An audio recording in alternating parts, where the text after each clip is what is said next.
U.S. Marine Trevor Reed has been freed from Russia in a prisoner swap. Russia convicted Reed in 2020 on assault charges, and he has been in prison since. Those charges stem from 2019, when he was accused of assaulting a police officer after a night of drinking.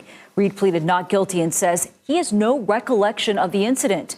The U.S. government says he was wrongfully imprisoned. They've raised questions also about the fairness of his trial. Now, in exchange for his freedom, the U.S. released a Russian pilot convicted of drug smuggling in 2010. Reed's parents spoke to CBS News earlier this month about the trial and their efforts to get their son back home. After months of hearings, in the closing arguments, the prosecution, which is a joke, spoke for about 15 to 20 minutes, and our defense attorney spoke for 7.5 hours. They were expensive. We spent most of our retirement for our legal fees in Russia, essentially not to get him off, because we learned about 4 or 5 months into it that that's not going to happen. But we spent it really to convince the United States government that he's been taken hostage for trade. For more on this, let's bring in CBS News Chief White House correspondent Nancy Cortez. Nancy, great to see you. So, of course, this is happy news for a lot of people. What are the White House and other government officials saying, though, about the prisoner swap?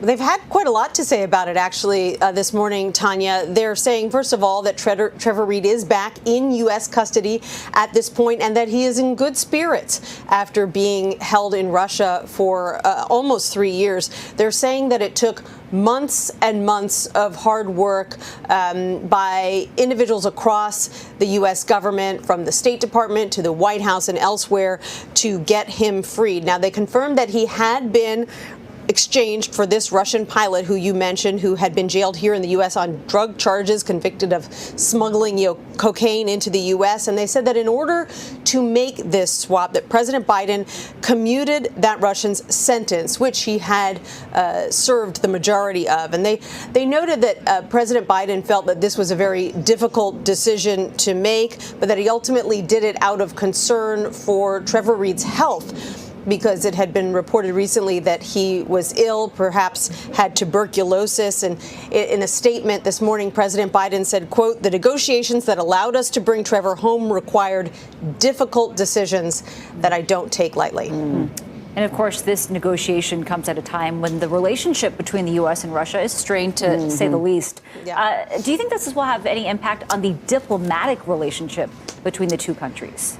Interestingly, State Department officials, Nancy, this morning really stressed the fact that this was a discrete set of conversations and negotiations over this one particular issue, and that they didn't touch on any wider issues having to do with the U.S.-Russia relationship. But they did say that these types of breakthroughs are seen as opportunities to try to find common ground in other areas. Now, of course, when it comes to the war in Ukraine in particular, the U.S. has tried, many countries have tried to negotiate with the Russians, talk to the Russians, try to get them to change course. So far, that has been completely ineffective. They've been brushed off by the Russians. But State Department officials say they do see it as a good sign that they were at least able to bring this particular negotiation to a successful conclusion. Yeah, sometimes diplomacy has to stay narrow to be effective. All right. So Nancy, you also mentioned, of course, that President Biden believes that wrongfully detained Americans, those detained abroad, are a big priority of his administration. He's committed to bringing them home. What more can you tell us about that? And has there been any reaction from the families of other Americans who are detained abroad? There has, particularly from Paul Whelan, who has also been detained in Russia for a few years. He's actually been there since 2018, so he's been held for longer than Trevor Reed was. In his statement, President Biden said he's not going to stop working until Paul Whelan and others are back home as well.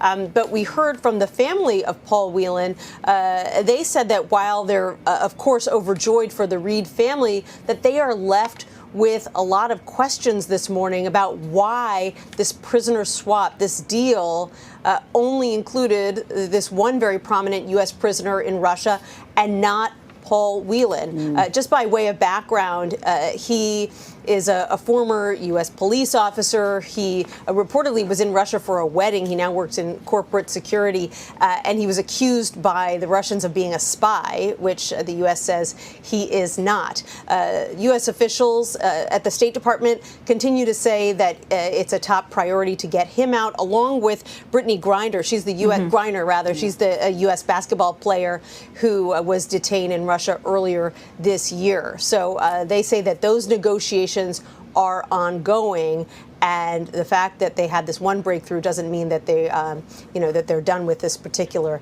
set of conversations with the Russians. Absolutely tough conversations. Nancy Cortez at the White House. Thank you so much. You're welcome.